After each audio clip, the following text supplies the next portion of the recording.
I warn thee. I'm telling you, I'm warning you. Whosoever among you, whoever you are, whatever your station in life, if you wish to probe the arcanes of nature, to plumb the depths of the creation, if you do not find within yourself, within thine self, within thine own devices, that which thou seekest, neither shalt thou be able to find it without. If thou ignorest the excellencies of thine own house, that temple not built by human hands, if you can't find it within yourself, if you can't bring it forth within yourself, the excellencies, how dost thou intend to find other excellencies? Dear viewer, within thee is hidden the treasure of treasures. O man, know thyself. Thus thou shalt know the universe and the gods. Now, not exactly in the way that I shared it, but this was inscribed upon the temple of Delphi. This inscription at Delphi is one of the greatest sentences ever carved by human hands. Now,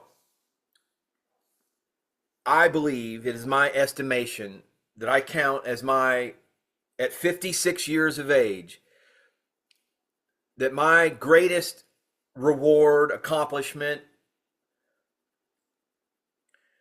status of being, condition of awareness is the fact that honestly I wake up each day being thankful that I am enamored with the process of the expansion of consciousness, that I'm excited, that I am alive, that I'm on fire, that the God force pulses through me with yet another opportunity to learn, to expand, to be involved in evolution.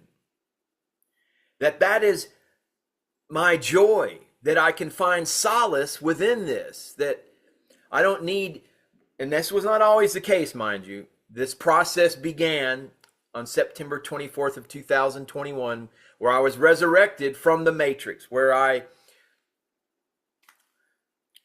chose another direction.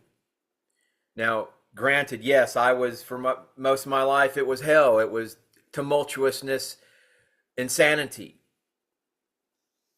But it was, by and large, being impacted, seeking solace, seeking contentment, seeking validation with, by and large, outside processes, entities.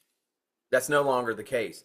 Now, those outside entities, those processes factor in to the learning path, to the path of evolution for sure, but they are merely seen as objects, whereas before they were what's the word I'm looking for? They weren't the greatest hindrance, but anyway, are the greatest benefactors. They could possibly have led to ruination, to damnation, to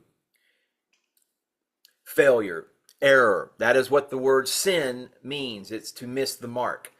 But within this philosophy, there's a technical term, I'll share it with you. It's autotelic cognition. The mind taking joy in its own luminosity.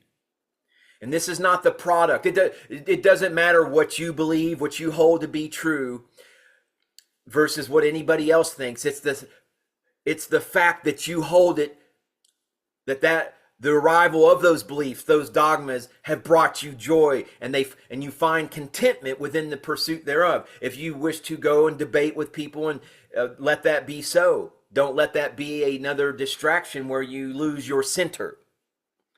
Because if you can establish your center in the mind, taking joy in its own luminosity, then that is the greatest treasure that we could ever possess. And I am sharing that with you now. I'm trying to communicate with you to seek that path.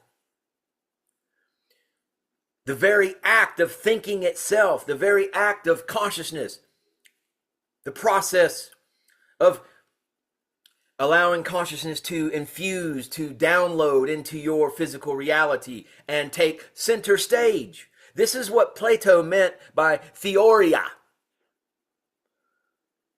which, even though it sounds like it, it originally did not mean theory, the way we use the word today, but the contemplative seeing of the real.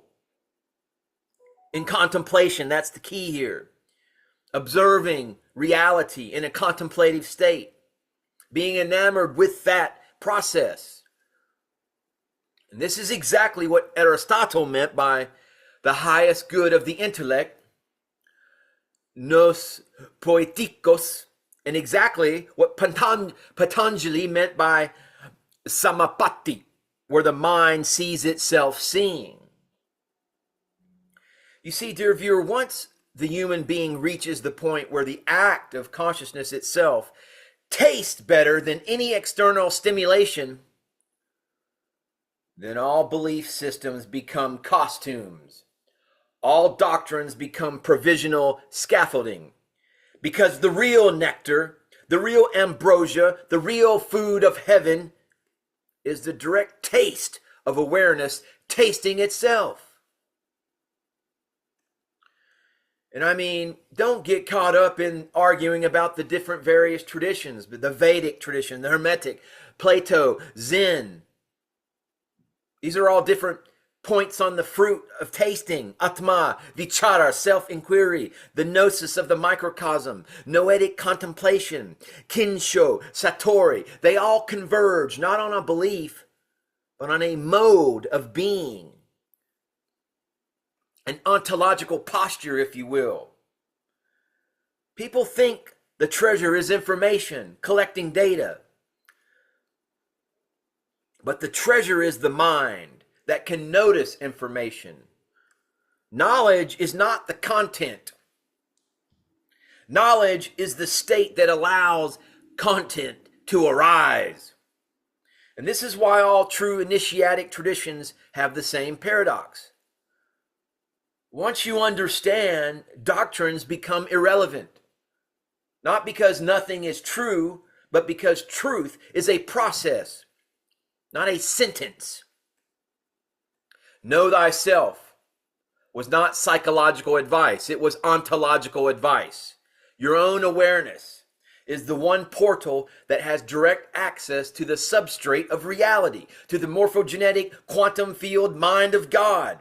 For every other domain, we only ever see effects. But awareness is the one domain where you can witness the source directly because you are inside it. This is the threshold where the mind stops being a consumer of symbols and becomes a generator of luminous being. The turning point where cognition becomes self-radiant, and that is the real initiation.